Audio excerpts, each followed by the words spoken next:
Hey everybody, I have made you something. This is a CD if you don't know what it is. We, back in the day, used to make CDs for one another called mixtapes, even though this is really a mixed CD. And we used to make them for people we love. And in times when we miss someone or when we're thinking about somebody, we would make them a mixed CD. And so that's what we've done for you. Just not in CD form, but in digital form. So check out in the link below. We've made a mix playlist on Spotify for you guys. So why don't we take a listen?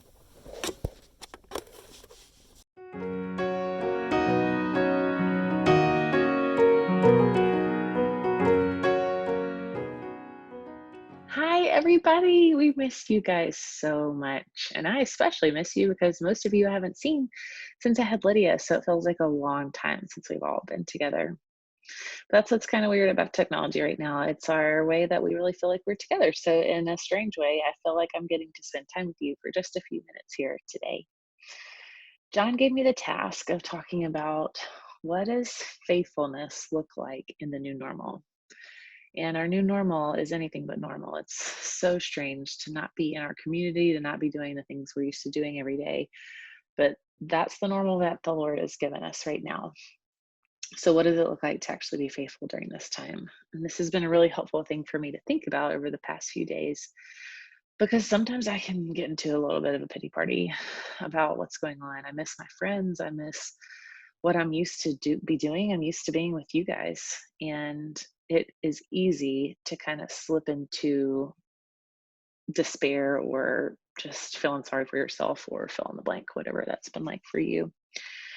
But this morning I woke up and I read something, and it was really helpful to remember that the Lord has ordained every single day of our lives. So the Lord has actually ordained us to be in time, in space, in history in this season. And it's not a surprise to him. And he's actually in charge of all of it. And so, in some way, that is extremely comforting that he is in the mix of all these things and he's actually ordained this time for me and for you. But it's going to take some work to feel like we can actually be faithful in this time and not, number one, waste it, number two, complain about it the whole time, or number three, feel hopeless and helpless in the midst of it. And so I think it's helpful to ask these questions and say, yeah, what is it going to look like to actually be faithful to the Lord in this season? So John also gave me the passage of Daniel 3 to look at.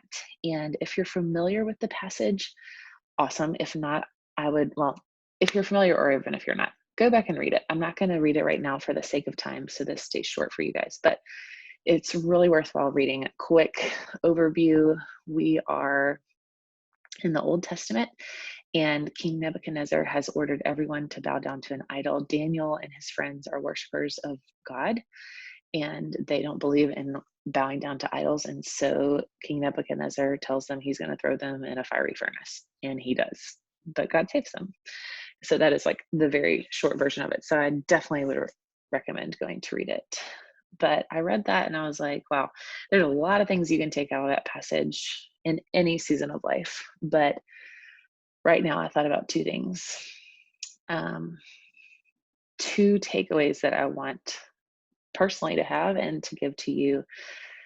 These are things that they're themes that I've seen all in scripture, and they're actually themes that I've seen in my life this past year. So these have been kind of fresh for me. And I thought as I read this again, I was like, this is the same thing again that the Lord is trying to teach me again and again. And it's really good stuff. Number one, the thought of waiting on the Lord and the art of that and the discipline of that, of waiting on Him, and the discipline and art and thought of trusting in the Lord and standing on His promises. We get to see that in Daniel. Um, Again, go read the passage because there's a lot that I'm going to have to leave out for time's sake. But Daniel has to just stand on the promises of the Lord as he stands up to sin, as he says, no, I'm not going to bow down to an idol. And he knows the consequence is going to be death. Like, it's not like he'll be ostracized by his friends or, he might feel pain about it a little bit. It's like, no, like, it's done for Daniel if he doesn't obey the king. But he knows that his king is bigger and mightier, and he knows what God has promised, and he stands on those promises. He knows that God has said he will never leave us and he will never forsake us. Now, Daniel didn't necessarily know what that might look like, but he trusted him, and he had to wait on the Lord. It wasn't like he wasn't thrown in a fiery furnace and the fire was stoked and he sat in there while it was hot. He did. And the Lord rescued him and the Lord saved him in the midst of the fire, in the midst of a burning furnace. And I can't imagine how scary that must have been to be like, okay, well, this is what I feel like the Lord has for me, but this is pretty scary. But Daniel had to wait on the Lord. He had to wait on him to move. There is a psalm that I have clung to this past year. It's Psalm 27, and it says, I believe that I will look on the goodness of the Lord in the land of the living. Wait for the Lord, be strong and take heart, and wait for the Lord. And I've thought a lot about waiting on him, how hard that is. And none of us like to wait for anything. But God actually calls us to that in scripture, that we should wait on him and keep asking him and keep moving towards him. And then coupling waiting on him with standing on his promises, the fact that he is never going to leave us, that he promises to be with us, that he promises to uphold us, that he promises to give us what we need. And that is something I think we all have to cling to in the midst of this crazy, crazy adventure we're on right now, is that some days this won't feel fun. Some days this will feel fine. But for the most part, we're so just turned upside down that we have to trust and wait on the Lord. And the good thing we know is that over and over again, he has proven himself faithful and loving and trustworthy. And so I hope today and this week and this season, you can remember that you can remember when it feels like he's not moving. He's promised us things and he doesn't break his promises. So go read Daniel 3, be encouraged, wait on the Lord in the midst of this. Be faithful by looking at the promises of the Lord and standing on those and trusting in them. Hope you'll have a great day, and I can't wait to see you soon. Bye.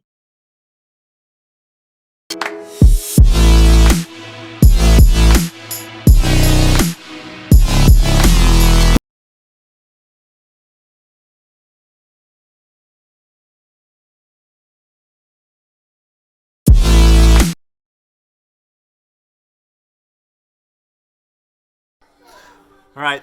The key All to right, a good Graham 100 fans, meters, our if you don't have engine an time Army starts. like me, Competition is a good series. start. I challenge you, Andrew It's time for our next underscore challenge. Schoenhoff underscore House Andre Olympics, and I underscore challenge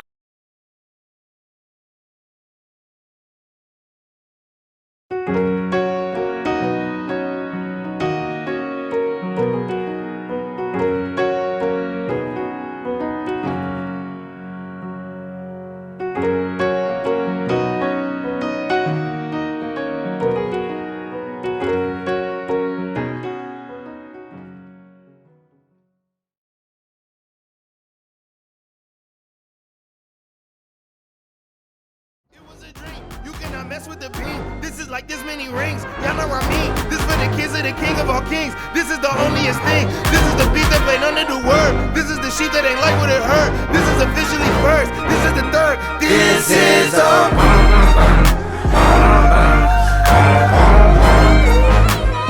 Villain is all we got. So we might as well give it all we got. This is a